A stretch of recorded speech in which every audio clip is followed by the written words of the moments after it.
Hello बच्चों, आप सभी का हिसाब मैथमेटिक्स में स्वागत है। आज हम क्लास 10th का चैप्टर नंबर 1 रियल नंबर, इसका थ्योरम 1.2 है, इसको डिस्कस करेंगे। इससे पहली वीडियो में हमने क्या किया है, एक्सरसाइज 1.1 को कवर किया है, उसको हमने डिस्कस किया है। और आज हमारा थ्योरम 1.2 क्या है, the fundamental theorem of arithmetic, अंक गणित की आधारभूत प्रमेय। स्टेटमेंट को पढ़ लेता हूँ। क्या है, every composite number can be expressed factorised as a product of primes and this factorisation is unique apart from the order in which the prime factors occurs. कहते हैं प्रत्येक भाज्य संख्या को अभाज्य संख्याओं के एक गुणनफल के रूप में व्यक्त या गुणनखंडित किया जा सकता है। गुणनखंडित किया जा सकता है।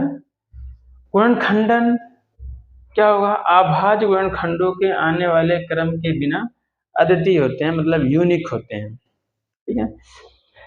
थ्योरम का कहने का मतलब ये है कि जो हमारे पास कंपोजिट नंबर होते हैं, कंपोजिट नंबर जिसे हम भाज्य संख्या कहते हैं, और भाज्य संख्या किसे कहते हैं, कंपोजिट नंबर कौन होंगे, ये समझ लीजिए जिसके डिविजिबल, जिस नंबर के डिविजिबल 2 से अधिक हों। ठीक है, तो ये कहते हैं जिस नंबर के डिविजिबल 2 से अधिक हों या 2 से ज़्यादा हों, जिसके भाजक 2 से ज़्यादा हों, मतलब हर एक नंबर क्या होता है, खुद से डिविजिबल होता है और 1 से डिविजिबल होता है।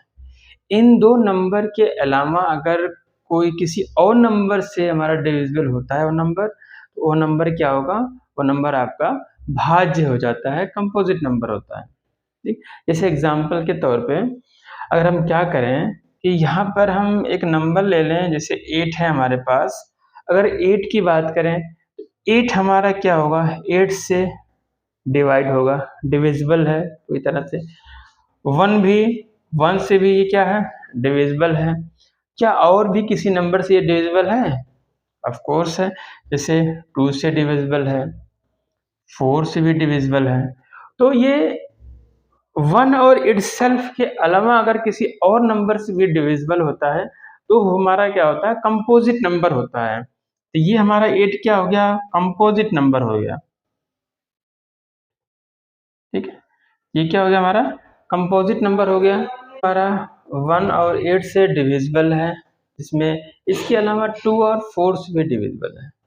ठीक, ये तो हमारा क्या हो गया, कंपोजिट नंबर, ये हमारा हो गया भाज्य संख्या। अगर हम बात करें जैसे 6 ले लें तो 6 हमारा 6 से डिविजिबल तो है ये पूरी तरह से, 1 से भी डिविजिबल है, इट्स सेल्फ से भी डिविजिबल होगा, 1 से डिविजिबल होगा, मतलब इसके जो भाजक होंगे खुद भी होता है और 1 भी होता है भाजक। इसके अलावा देखा जाए तो ये 2 से भी डिविजिबल होगा, विभाजित होगा, और 3 से भी डिविजिबल होगा। कहने का मतलब ये है कि अगर इट्स सेल्फ और 1 के अलावा भी किसी नंबर से ये डिविजिबल होता है या ये विभाजित होता है तो ये हमारा जाता है कंपोजिट नंबर। क्या होगा, ये कंपोजिट नंबर होगा, या फिर इसको कहते हैं भाज्य संख्या होगा।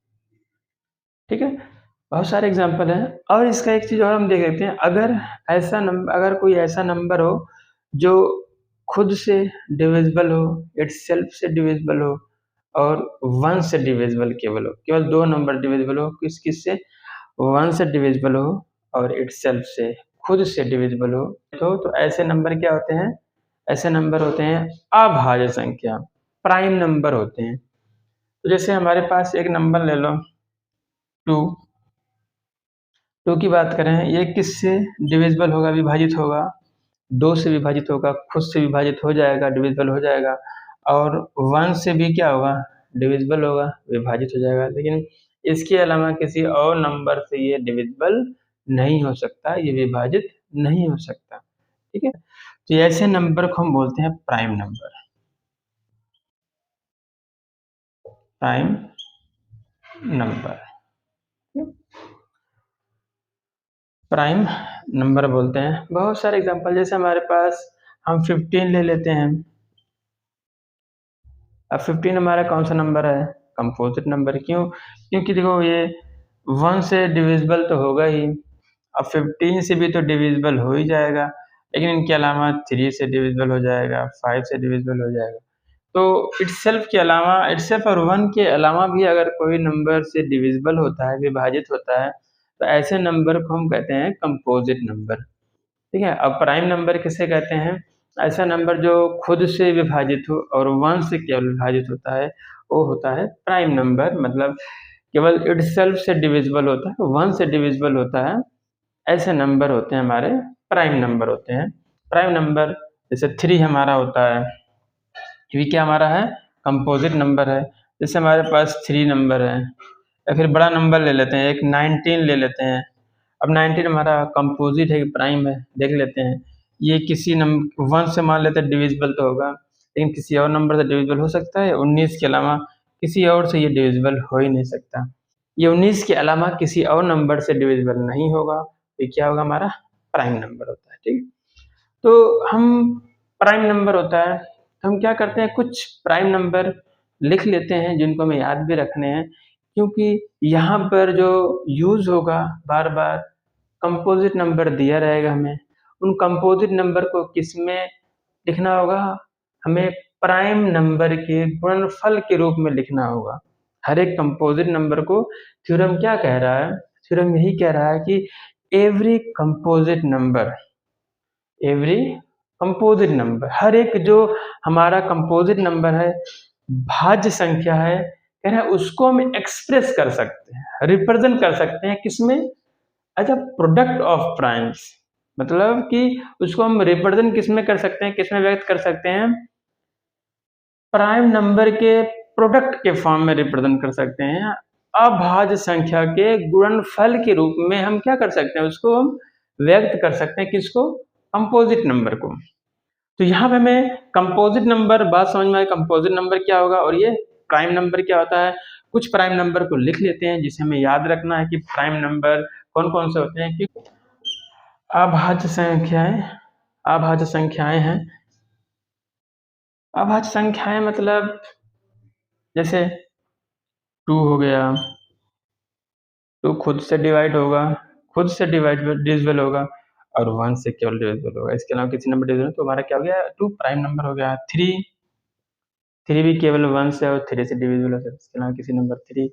4 हमारा कंपोजिट नंबर होगा। क्यों? क्योंकि 4 2 से भी डिवाइड होगा। 4 और 1 के अलावा 2 से भी डिविजिबल। 4 हमारा क्या 4 हमारा प्राइम नंबर है? नहीं, कंपोजिट नंबर। क्यों? क्योंकि ये 2 से डिविजिबल होगा, 4 से तो होगा ही, 1 से भी। इटसेल्फ और 1 के अलावा 2 से भी डिविजिबल होगा, इसलिए हमारा 4 हमारा प्राइम नंबर नहीं है। तो 4 हमारा कौन सा नंबर है? कंपोजिट नंबर है। ठीक है। 4 हमारा क्या कंपोज, 3 हमारा, 4 के बाद 5 हमारा प्राइम नंबर है, 5 1 से और 5 से डिविजिबल इक्वल होगा।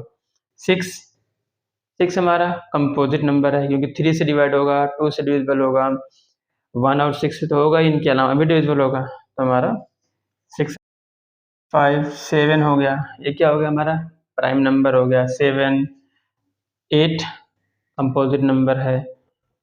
9 कंपोजिट नंबर है, क्योंकि ये 3 से डिविजिबल होगा, और 9 से तो होगा ही, 1 से तो होगा ही। 1 इटसेल्फ और 1 के अलावा भी डिविजिबल हो रहा है, किससे?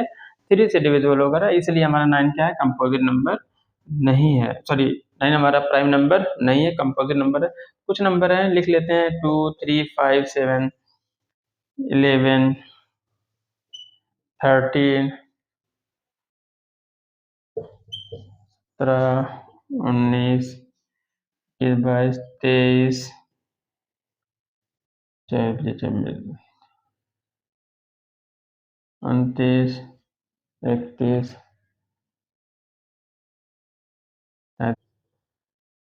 41, मतलब बहुत सारे नंबर हैं, प्राइम नंबर हमारे पास इनफाइनाइट मेनी प्राइम्स नंबर्स हैं, अनंत अभाज्य संख्याएं होती हैं। तो कुछ हमें याद रखना है कि हमारे पास प्राइम नंबर कौन से होते हैं, क्योंकि हम जो कंपोजिट नंबर को रिप्रेजेंट करेंगे इन्हीं प्राइम नंबर के फॉर्म में रिप्रेजेंट करना होता है। ठीक है, अब जैसे एग्जांपल ले लें कि कैसे हम प्राइम नंबर के फॉर्म में रिप्रेजेंट कर रहे हैं। मतलब ये थ्योरम जो कह रहा है कि every composite number can be expressed as a product of prime, कह रहा है कि हर एक जो हमारा भाज्य संख्याएं होती हैं उनको हम अभाज्य संख्याओं के गुणनफल के रूप में व्यक्त कर सकते हैं, रिप्रेजेंट कर सकते हैं। इसका हम एक एग्जांपल लेके समझते हैं। जैसे मान लेते हैं हमारे पास एक कोई कंपोजिट नंबर है, जैसे मान लेते हैं एग्जांपल के तौर पे एक हम कंपोजिट नंबर को ही सोचते हैं, समझते हैं। जैसे हम एग्जांपल लेते हैं, एक हमारे पास छोटा एग्जांपल 12 है। ठीक है, 12 हमारा क्या है, कंपोजिट नंबर है, भाज्य संख्या है। इसको हमें लिखना है किसमें, इसको लिखना है प्रोडक्ट ऑफ प्राइम नंबर के फॉर्म में, इसको एक्सप्रेस करना है प्रोडक्ट ऑफ प्राइम नंबर के फॉर्म में, मतलब अभाज्य संख्याओं के गुणनफल के रूप में क्या करना है, व्यक्त करना है। 12 है, हमने पिछली कक्षाओं में पढ़ चुके हैं कि कैसे उसका हम गुणनखंड करते हैं। ठीक है, ये चीज हम पिछली कक्षा में पढ़ चुके हैं, बस इस थ्योरम के नाम से नहीं पढ़े हैं। गुणनखंड विधि आप पढ़े हो, कैसे गुणनखंड किया जाए, कैसे फैक्टराइज किया जाए किसी नंबर का, वही चीज है यहाँ पे। तो क्या करना है, 12 का फैक्टर करेंगे, पता है 2 से डिवाइड होगा, 2 6 12, 2 6 12, फिर 2 3 6, फिर 3 1 3। तो यहाँ पे क्या क्या आ जाता है, दो दो, दो बार तो 2 आया है, अब एक बार 3 आया। ठीक है, तो ये क्या हो गया हमारा, हम इसको लिख सकते हैं दो का, ये दो हमारा 2 बार आया है, तो 2 का हम स्क्वायर लिख सकते हैं इंटू 3। तो हो गया ये 12। इस 12 को हमने क्या किया, उनके प्राइम नंबर के फॉर्म में, गुणनफल में, प्रोडक्ट ऑफ प्राइम नंबर में एक्सप्रेस कर दिया। ये है 12 को क्या लिख सकते हैं, ये लिख सकते हैं। 2 हमारा क्या है, प्राइम नंबर, 3 भी क्या है, प्राइम नंबर। तो हमने क्या किया, इस कंपोजिट नंबर को हमने इस फॉर्म में लिख दिया। अब यहाँ पे एक चीज और लास्ट में दिया था, इसमें कह रहा है दिस फैक्टराइजेशन, जी हमारा गुणनखंडन है, इज ए यूनिक, मतलब एक अद्वितीय होता है। यूनिक मतलब उसके अलावा और कोई नहीं हो सकता।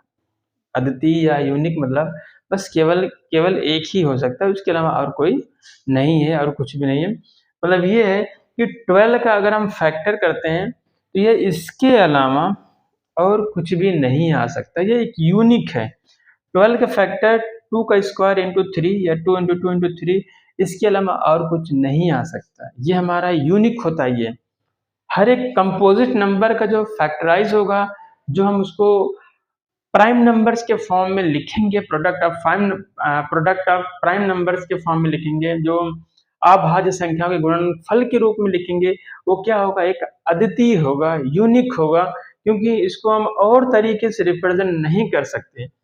किस चीज का ध्यान होगा, अगर हम उसके, देखो यहाँ पे कह रहा है कि apart from the order in which the prime factors, अगर हम उनके क्रम का ध्यान ना दें, अगर क्रम का ध्यान देंगे तो उसको हम तो 2 3 5 किसी कितने तरीके से लिख सकते हैं। जैसे ये हमारा, इसको हम 2 तरीके से लिख सकते हैं। अगर हम क्रम का ध्यान दें तो हम इसी को क्या लिख सकते हैं, 3 इंटू 2 का स्क्वायर। हमने क्या किया, पहले 3 लिया फिर 2, लेकिन इससे कोई फर्क पड़ता नहीं, कोई इफेक्ट पड़ता नहीं है अगर इससे क्रम को चेंज कर दें।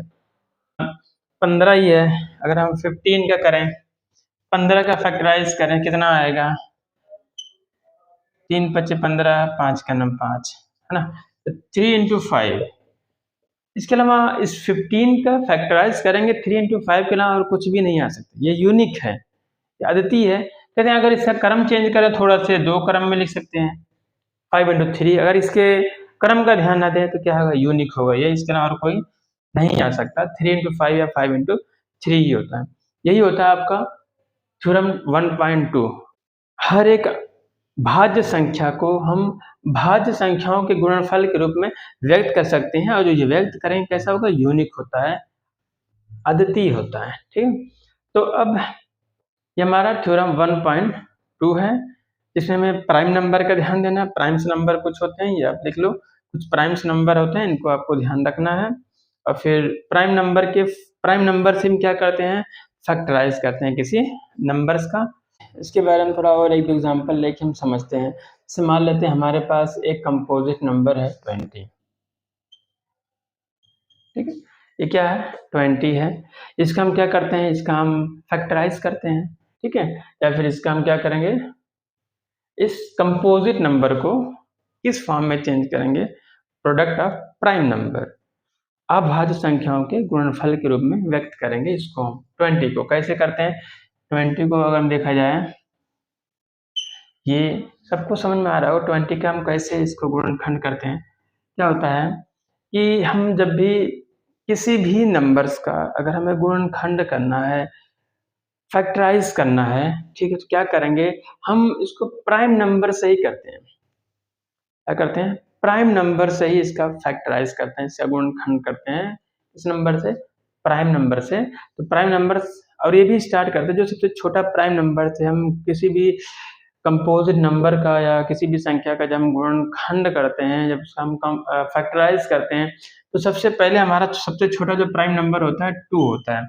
2 से स्टार्ट करते हैं, छोटे नंबर से प्राइम नंबर स्टार्ट करते हैं 2 से। 2 से अगर नहीं डिविजिबल हो रहा है तब 3 पे जाते हैं, उसके बाद 5 पे, उसके बाद 7 पे। ऐसे क्या करते हैं? हम इंक्रीजिंग ऑर्डर में चलते हैं, प्राइम नंबर के इंक्रीजिंग ऑर्डर में लेके चलते हैं। तो 2 से डिवाइड होने के लिए बहुत सिंपल होता है, हमें क्या करना होता है? जो हमारे इकाई का अंक होता है, यूनिट प्लेस पे होता है, अगर वहां पर 0 है, या कह सकते हैं 0, जैसे इवन नंबर है, 0 है, 2 है, 4 है, 6, 8 है, अगर यहाँ पे जो हमारा यूनिट प्लेस है 0, 2, 4, 6, 8, 0, 2, 4, 6, 8 ये नंबर है, तो हम कह देंगे 2 से डिविजिबल होगा। जिस नंबर के यूनिट प्लेस पे, इकाई अंक पे 0, 2, 4, 6, 8 होता है या इवन नंबर आता है, वो हमारा 2 से डिविजिबल होता है, वो 2 से डिवाइड हो जाता है। 2 से डिवाइड करेंगे, 2 1 जा 2, 0, 2 का नंबर 2 दहम 20 होता है। फिर देखेंगे 0 फिर 2 से डिवाइड हो जाएगा, 2 पचे 10। अब 5 आया है, 5 हमारा क्या प्राइम नंबर होता है, ये किसी और से डिवाइड हो ही नहीं सकता, केवल इटसेल्फ से, खुद से होगा और वंश होता है, तो खुद से होगा तो हम खुद से कर देते हैं। तो ये हमारा हो गया गुणनखंड। इसको हम गुणनखंड के फॉर्म में या इनके, ये हमारा कंपोजिट नंबर है, कंपोजिट नंबर है, और इसको हमें किस में लिखना है? प्राइम नंबर के गुणनफल के रूप में लिखना है, भाज्य संख्याओं के गुणनफल के फॉर्म में लिखना है। कैसे लिखेंगे इसको? 2 इंटू 2 इंटू 5। अगर इसका हम गुणा करेंगे, 2 दूनी 4 पंचे 20, ये होता है हमारा गुणनखंड, होता है फैक्टराइज होता है, गुणनखंडन इसी को बोलते हैं। ये फैक्टराइज हो गया, ठीक है। अब इसको हम एक बार ये भी देख लेते हैं कि इसमें कोई ऐसा नंबर है जो कई बार आया हो, तो उसके पावर के रूप में लिख लेते हैं। जैसे यहाँ पे 2 हमारा 2 टाइम आया है, 2 बार आया है, तो 2 बार आया तो ऊपर हम 2 लगा लेते हैं, ये पावर लग गया 2 इंटू 5।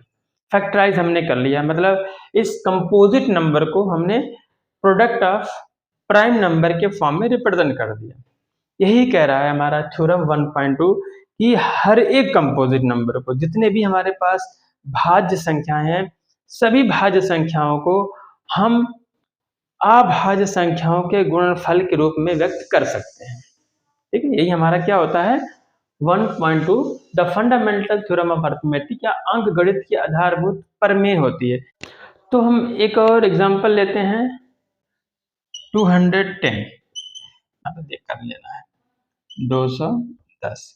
हमने बताया 0, 2, 4, 6, 8 आता तो 2 से डिविजिबल होता है, तो सबसे छोटा प्राइम नंबर हमारा 2 होता है। ये बोर्ड एग्जाम में पूछ भी चुका है कई बोर्ड एग्जाम में कि हमारा सबसे छोटा जो प्राइम नंबर होता है वो क्या है? 2 है, ठीक है। तो ऑप्शन में दिया रहता है, यहाँ पे 2 हमारा सबसे छोटा प्राइम नंबर होता है। सबसे छोटी अभाज्य संख्या क्या होती है? 2 होती है। तो 2 हमारा पहले होगा, उसको डिवाइड करेंगे, 2 एकन्नम 2, कितना बचा यहाँ पे? कुछ नहीं, यहाँ बचा 1, तो 1 डिवाइड होगा, फिर 0 उतारेंगे, तो ये 1 से यहाँ क्या आ जाएगा 10, 2 5 जा 10, 105। अब 2 से डिविजिबल नहीं होगा, 2 से नहीं होगा, 2 से विभाजित नहीं हो सकता, क्योंकि ये हमारा ऑड नंबर आ गया यूनिट प्लेस पे। तो जब 2 से विभाजित ना हो, तब किस नंबर की तरफ चलते हैं? 3 की तरफ चलते हैं। नंबर 3 से देखते हैं कि ये 3 से डिवाइड होता है या नहीं होता है, 3 से विभाजित होता है या डिविजिबल होता है कि नहीं होता। अब जैसे 2 से हमें क्या करना होता है, यूनिट प्लेस पे 0 2 4 6 8 को देख लेते हैं, और 3 से भी डिविजिबल के लिए सबसे अच्छा चेक कर सकते हैं, क्या करते हैं, जो हमारे पास डिजिट दिए हुए हैं उनको सम कर लो, जो नंबर्स हैं उनके डिजिट को या उनकी संख्याओं को क्या कर लो, जोड़ लो। जोड़ने के बाद अगर वो 3 से विभाजित होती हैं तो पूरा नंबर भी 3 से विभाजित होगा। मीन्स अगर हम उनके डिजिट को ऐड कर लें, जैसे हमारा एक नंबर 1 है, 1 को 0 में ऐड करेंगे 1 आएगा, फिर 5 में ऐड करेंगे 6 आएगा। 6 हमारा क्या होता है, 3 से डिविजिबल होता है, 3 से विभाजित होता है। तो 6 अगर 3 से विभाजित होता है, इसका मतलब 105 भी 3 से विभाजित होगा, डिविजिबल होगा। क्या करेंगे, 3 से डिवाइड करते हैं, ये चेक हो गया। 3 से डिवाइड करेंगे 10 है, 3 त्रिक 9, कितना बचा, 10 में से 9 चला गया 1, या अपने दिमाग में ही रखना है गुणा करने के बाद 3, जो हमारा यहाँ पे जो लिखा जाता है ना, हमेशा भागफल लिखा जाता है यहाँ पे, ठीक है। तो 3 त्रिक 9, अब 9 है यहाँ पे 10 है, 10 में से 9 हो गए, एक आगे देखोगे तो क्या हो जाएगा, ये 15 हो जाएगा, 15 हो जाएगा। फिर 3 से डिवाइड करो, 3 5 जा 15, 3 पचे 15, ठीक। अब ये 3 से विभाजित होगा नहीं, 3 प्लस 5 8, 8 नहीं होता, 3 से नहीं होगा। अब उसके बाद 3 के बाद हमारा कौन सा नंबर होता है, प्राइम नंबर 5 होता है। अब 5 से चेक कर लो, 5 पता है, लास्ट में अगर यूनिट प्लेस पे 5 आया है तो नंबर 5 से डिवाइड होगा ही होगा हर हालत में, लेकिन पहले 3 से चेक कर लेंगे, 3 से नहीं होगा, उसके बाद 5 से होता है। तो 5 से चेक करेंगे तो 5 5 सत्ते 35, और 7 हमारा क्या है, खुद प्राइम नंबर होता है, तो 7 का 7 यहाँ पे हम लिख लेते हैं। 210 बराबर 2 गुना 3 5 गुने 7, 2 इंटू 3 इंटू 5 इंटू 7। यहाँ पे देख रहे हैं कोई भी नंबर हमारा रिपीट नहीं हो रहा है, उसकी कोई पावर, किसी की पावर नहीं लगती, सबकी पावर 1 1 ही रहेगा। यहाँ पे 210 का जो फैक्टराइज आया है 2 इंटू 3 इंटू 5 इंटू 7, ये क्या है, अभाज्य गुणनखंड है। हम ये भी कह सकते हैं कि जो हमारा ये क्या होगा, 210 का गुणनखंडन कितना आ गया, अभाज्य गुणनखंडन बोल, क्योंकि ये अभाज्य संख्याओं से होता है। 2 3 5 7 में ये क्या, इनके प्रोडक्ट के फॉर्म में लेके उठाए, ये हमारा हो गया, ये होता है फंडामेंटल थ्योरम ऑफ अरिथमेटिक। और हम ये भी कह सकते हैं कि जो हमारा फंडामेंटल थ्योरम ऑफ अरिथमेटिक होता है, इसी को हम प्राइम फैक्टराइजेशन मेथड भी कहते हैं, ठीक है। कहते हैं जो हमारा जो the fundamental theorem of arithmetic is also called prime factorisation method. मतलब अंकगणित की आधारभूत प्रमेय को हम क्या कह सकते हैं, अभाज्य गुणनखंडन विधि भी कहते हैं, क्योंकि ये अभाज्य गुणनखंडन ही है, ये प्राइम फैक्टराइजेशन मेथड ही होता है, ठीक है। ये आपका 20 का हो गया, ये आपका 210 का होता है। एक नोट पॉइंट हम लिख लेते हैं,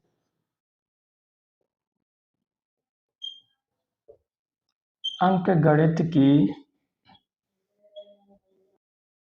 आधारभूत प्रमेय को अभाज्य गुणनखंडन विधि भी कहते हैं।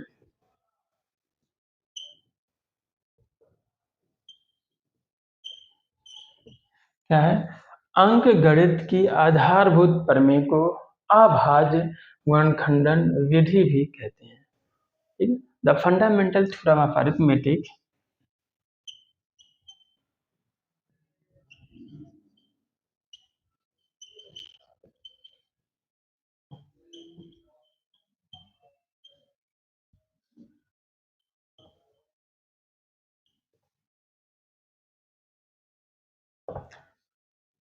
is also called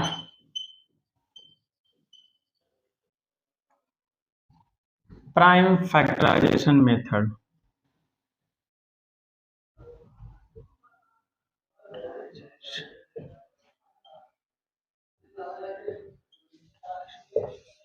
ठीक है, हम ये कह रहे हैं कि जो अंकगणित की आधारभूत प्रमेय होती है उसे हम अभाज्य गुणनखंडन विधि भी कहते हैं।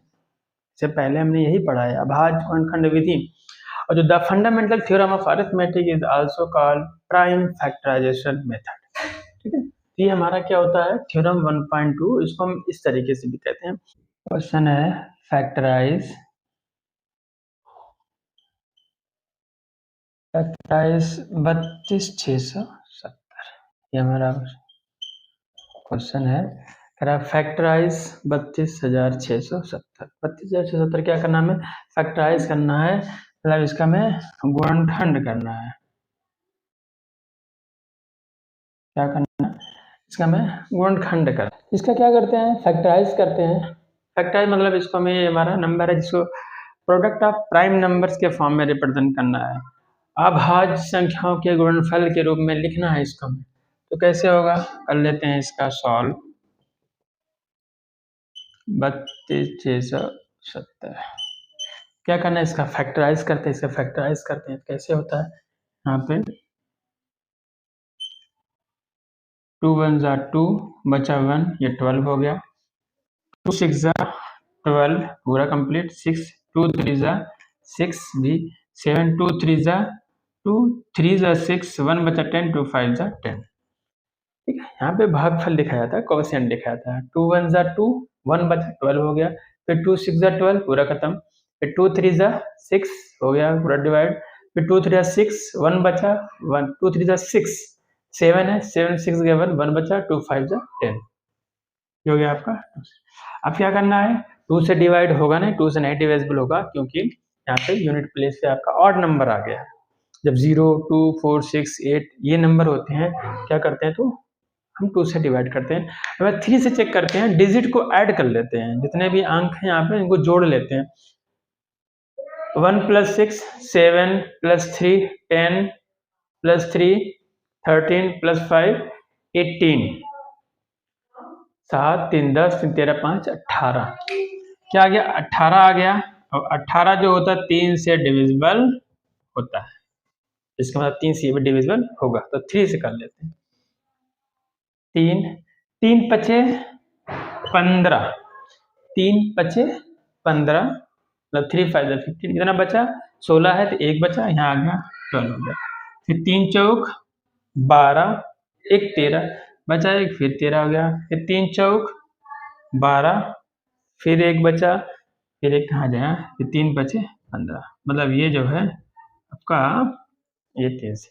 फिर चेक करते हैं 3 से होगा कि नहीं होगा, 5 से तो होगा ही, लेकिन 3 से पहले चेक कर लेते हैं। 5 4 9 4 13 5 18, 18 फिर से 3 से डिविजिबल होगा, मतलब पूरा नंबर भी 3 से डिविजिबल होगा, 3 से विभाजित होगा।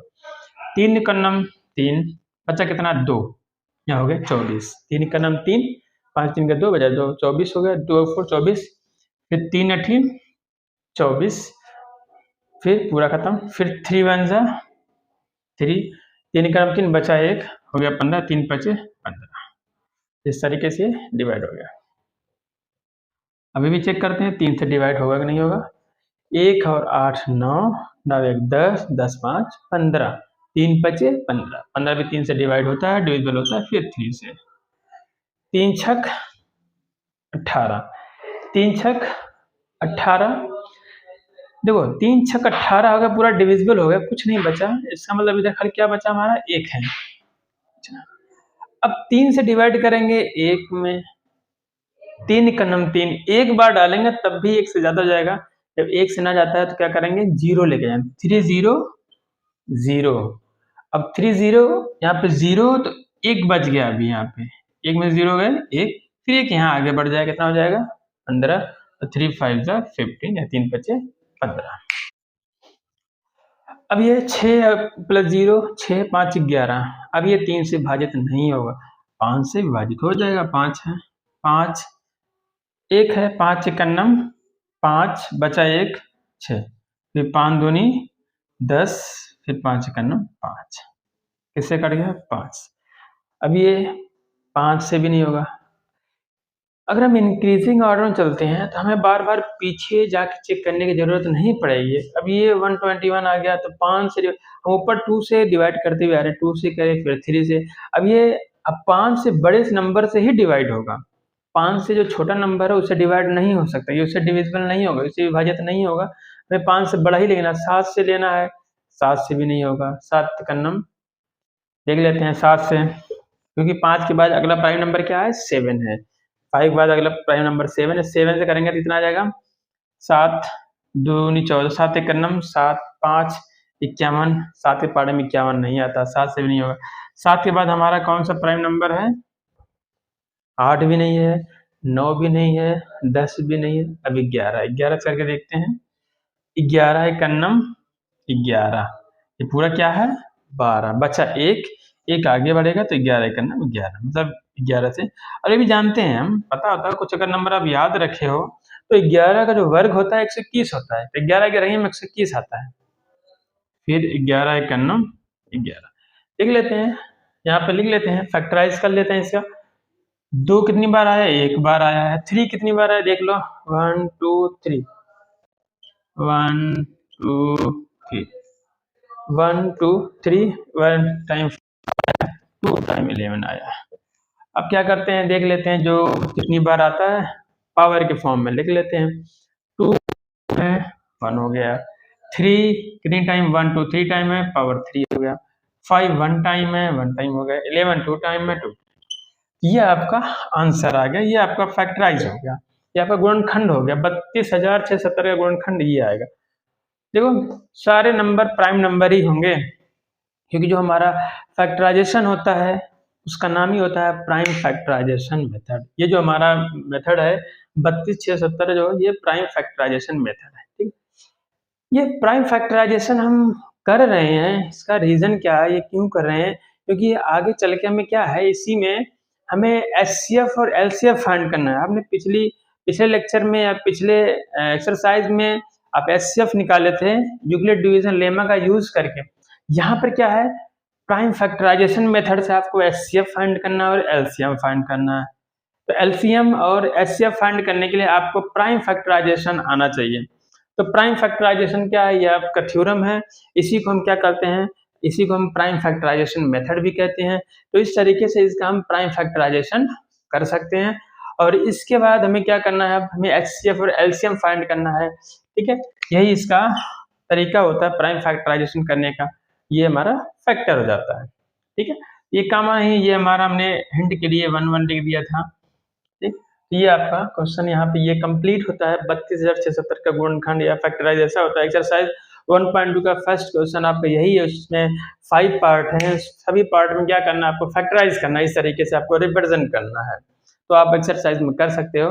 आगे हम देखते हैं कैसे इस प्राइम फैक्टराइजेशन मेथड या कह सकते हैं the fundamental theorem of arithmetic का यूज करके हम एलसीएम और एचसीएफ कैसे फाइंड करते हैं, ठीक है। इसके आगे अब देखते हैं, फाइंड एलसीएम एंड एचसीएफ किसका यूज करके निकालना है, फाइंड करना है LCM and HCF by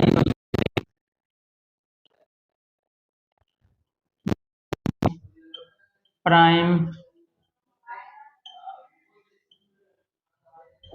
factorization method.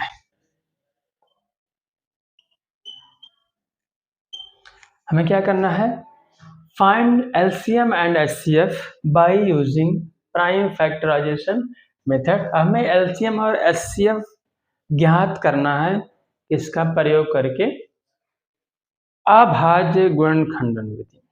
मैं हिंदी में बता देता हूँ कि अभाज्य गुणनखंडन विधि द्वारा एलसीएम और एचसीएफ ज्ञात करना है, ठीक है।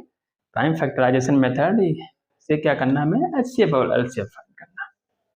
तो कैसे हम एलसीएम और एचसीएफ फाइंड करते हैं, by using prime factorisation method से, इसका हम एक एग्जांपल लेके समझते हैं, एग्जांपल करते हैं, उससे हम समझते हैं कि प्राइम फैक्टराइजेशन मेथड से हम कैसे फाइंड करते हैं एचसीएफ और एलसीएम। तो एक हमारे पास एग्जांपल है, यहाँ पे क्या लिखेंगे कि संख्याओं, आप हिंदी में लिख सकते हो, संख्याओं 6 और 20 का एलसीएम और एचसीएफ ज्ञात कीजिए अभाज्य गुणनखंडन विधि द्वारा। तो इसका हम सॉल्व करते हैं, कैसे सॉल्व करेंगे इसको, बहुत सिंपल है ये। हमें करना क्या है, एचसीएफ निकालना 6 और 20 का। सबसे पहले क्या करना होगा, 6 और 20 का प्राइम फैक्टराइजेशन करना होगा, अभाज्य गुणनखंडन करना पड़ेगा। किसका? 6 और 20 का। तो यहाँ पे 6 का अभाज्य गुणनखंडन आप डायरेक्ट भी कर सकते हो या फिर आपको यहाँ पे कर सकते हो। 6 का करोगे अभाज्य गुणनखंडन विधि क्या है? सबसे छोटा प्राइम नंबर 2 होता है, 2 3 6, 3 1 3। इसका आ गया 2 × 3, ये हो गया इसका अभाज्य गुणनखंडन। और फिर क्या करना है? 20 का भी करना है इसी तरह अभाज्य गुणनखंडन विधि।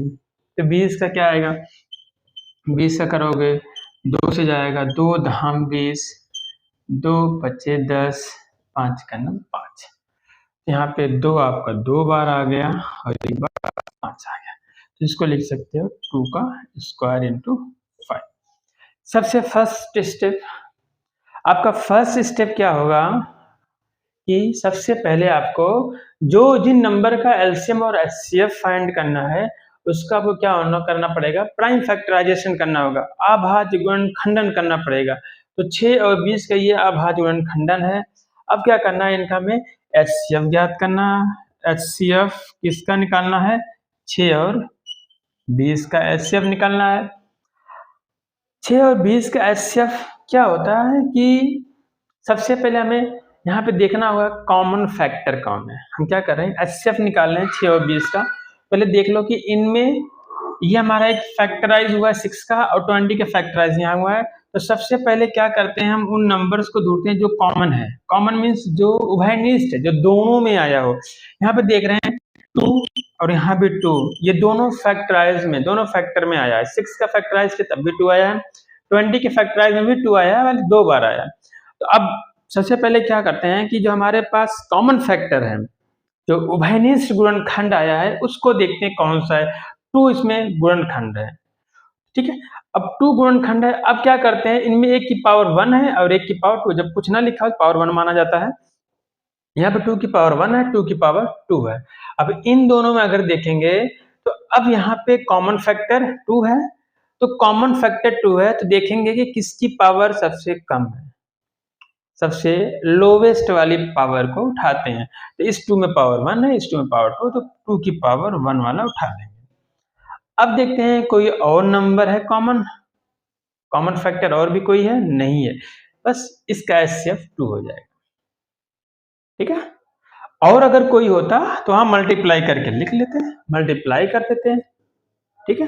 तो क्या होता है? Each common prime, lowest power of each prime factor क्या होता है? एचसीएफ क्या होता है?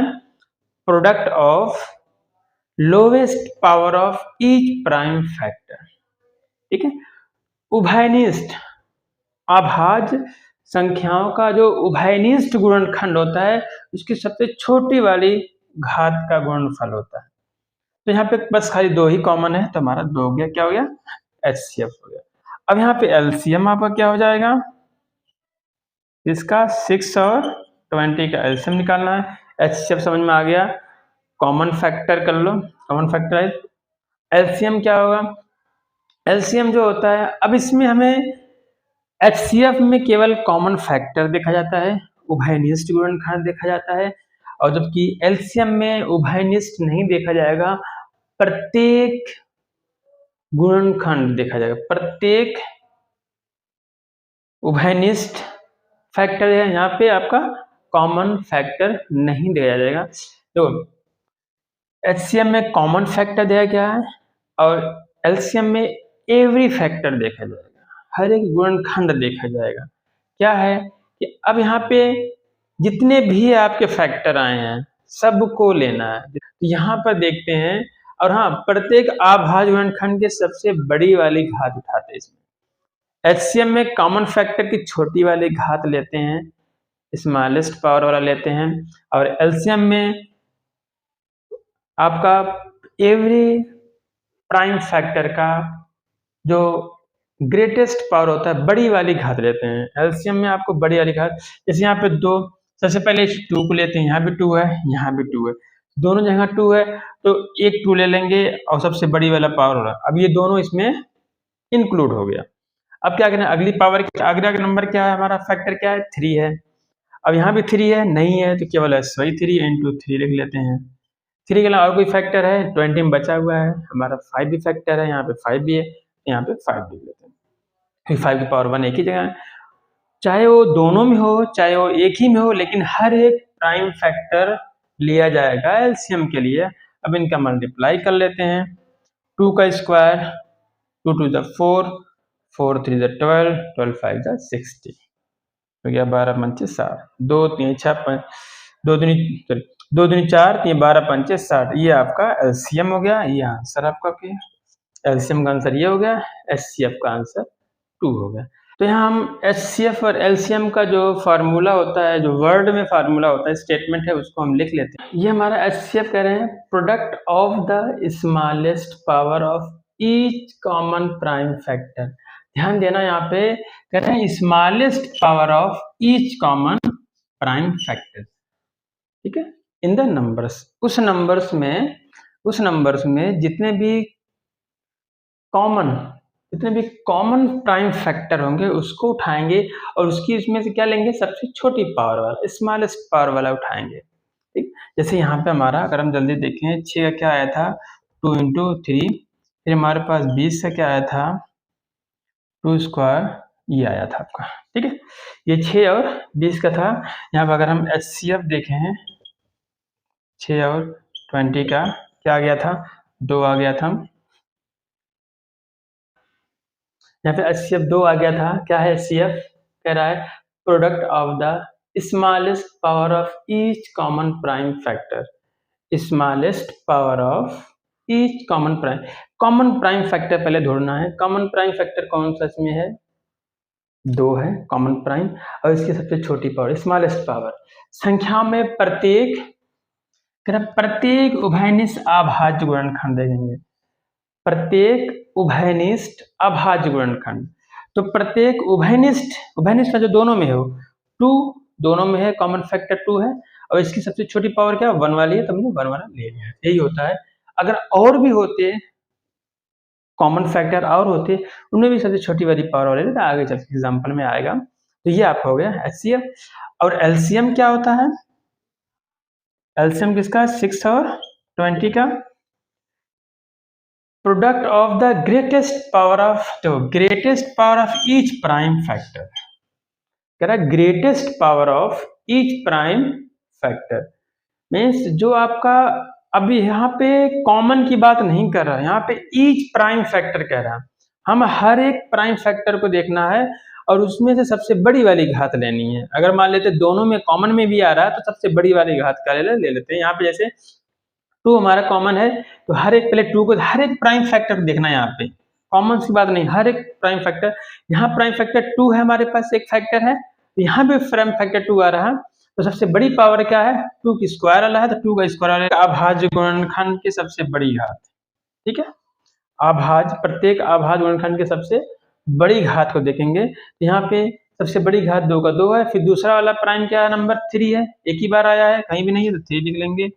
और फिर हमारा 5 दूसरा प्राइम फैक्टर है, क्योंकि यहाँ पे नहीं है, कोई बात नहीं, हर एक को देखना है। गुणा करते हैं तो क्या आता है, यहाँ पे 60 आता है। ये हमारा एचसीएफ और एलसीएम ऐसे फाइंड होता है, ठीक है। आपको समझ में आ गया होगा। अब यहाँ पे क्या है, एक चीज और यहाँ पे है कि, चलो इसको पहले नोट कर लो, उसके बाद अब इसी एग्जाम्पल में एक और चीज हम देख लेते हैं। जैसे हमारे पास क्या था, एचसीएफ हमने निकाला 6 और 20 का, कितना आ गया था, 2 आ गया। ये एचसीएफ आ गया 2, ठीक है ना, कैसे निकालते हैं ये पता है। फिर हमने क्या किया, एलसीएम निकाल लिया, 6 कितना आ गया, 60 आ गया, ठीक। क्या करते हैं, एक बार इनका जो एचसीएफ और एलसीएम आया है, इनका मल्टीप्लाई करके देखते हैं क्या आता है। एचसीएफ ऑफ 620 गुणा करते हैं किसमें, एलसीएम में।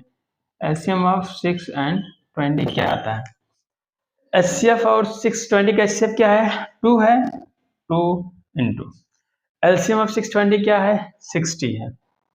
इनका मल्टीप्लाई करने पे क्या आ जाएगा, 120 आ जाएगा, ठीक। ये तो हमने क्या किया है, दो नंबर का जो हमने एचसीएफ और एलसीएम फाइंड किया है, उनका प्रोडक्ट निकाल लिया, सिंपल से एलसीएम और एचसीएफ का पूरा कर दिया है, 120 आ गया। अब क्या करते हैं, जिन नंबर का एलसीएम और एचसीएफ फाइंड किया था, अब उन नंबर का गुणनफल देखते हैं क्या आता है, उन नंबर का प्रोडक्ट क्या आता है। हमारे पास दो नंबर कौन है, 6 और 20 है, इन्हीं का एलसीएम HCF फाइंड करें। तो इन नंबर का 6 और 20 मल्टीप्लाई कर क्या आता है, इसका भी 120 ही आता है। इसका मतलब ये है कि अगर कोई हमारे पास दो नंबर्स हैं, उनके HCF और एलसीएम का जो गुणनफल होता है उन दो नंबर्स के गुणनफल के बराबर होता है। ठीक है, तो और एक चीज और ध्यान देना है, ये जो नियम है, ये जो रूल है, आपका सिर्फ दो नंबर्स के लिए एप्लीकेबल है। थ्री नंबर, दो से बड़े नंबर के लिए ये एप्लीकेबल नहीं। सिर्फ दो नंबर अगर हैं उनका, इसका ये मतलब होता है कि अगर हमें दो नंबर पता हो, उनका HCF पता हो, तो हम एलसीएम निकाल सकते हैं बिना फैक्टराइजेशन मेथड के यूज किए। इस फार्मूला का यूज करके हम क्या करते हैं, एलसीएम निकाल सकते हैं। ये जो हमारा आया HCF of 620 into LCM of 620, ये क्या आ गया है, ये बराबर आ गया है इन दोनों नंबरों के गुणनफल के बराबर आता है। ठीक है, इन दोनों नंबर के गुणनफल कितना आएगा, 120 आएगा। अब इसको अगर हम जनरलाइज कर दें, मतलब अगर एक नंबर हम ए ले लेते हैं और एक नंबर बी ले लेते हैं, उसके फॉर्म में इस फार्मूला को लिख लेते हैं। फॉर एनी टू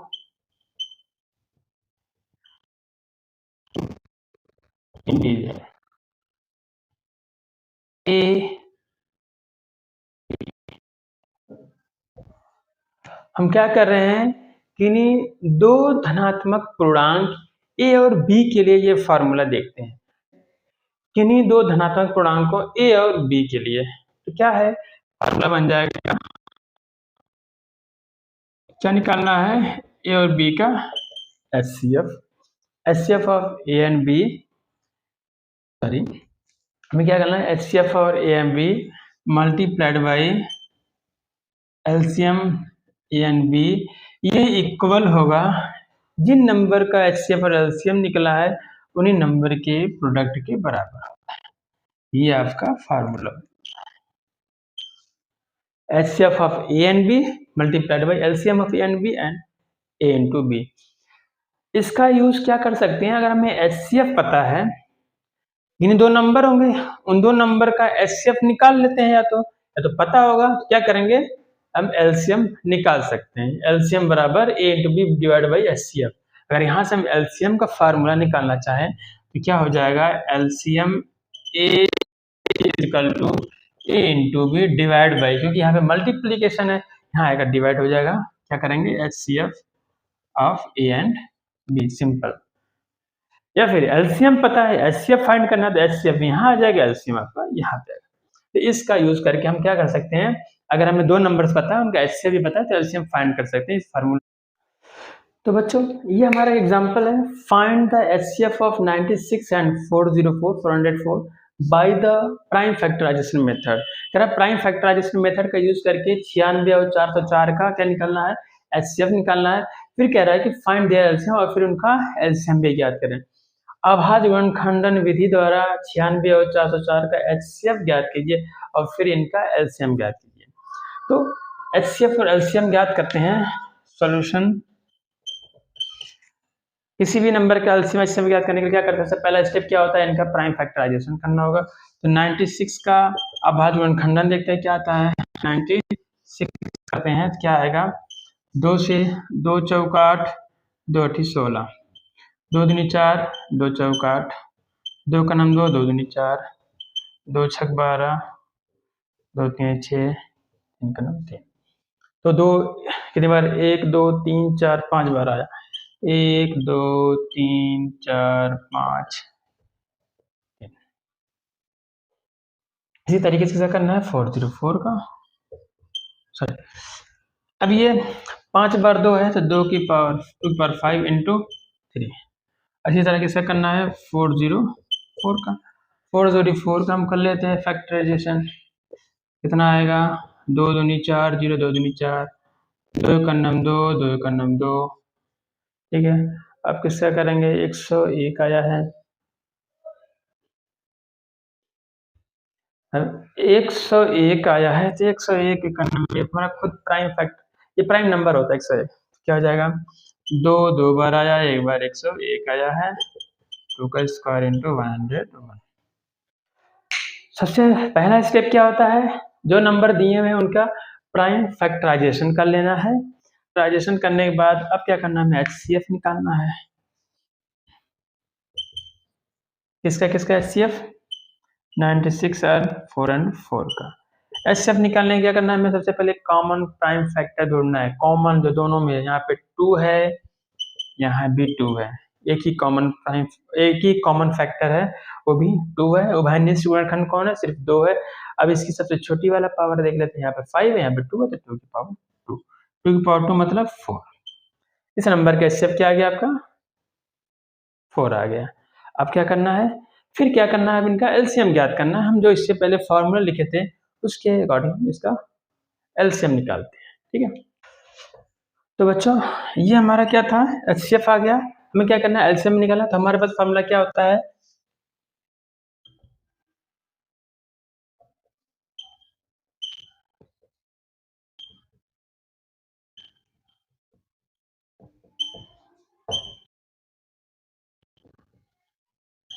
देखो यही तो होता है, LCM HCF of A and B into LCM of A and B equal to A into B.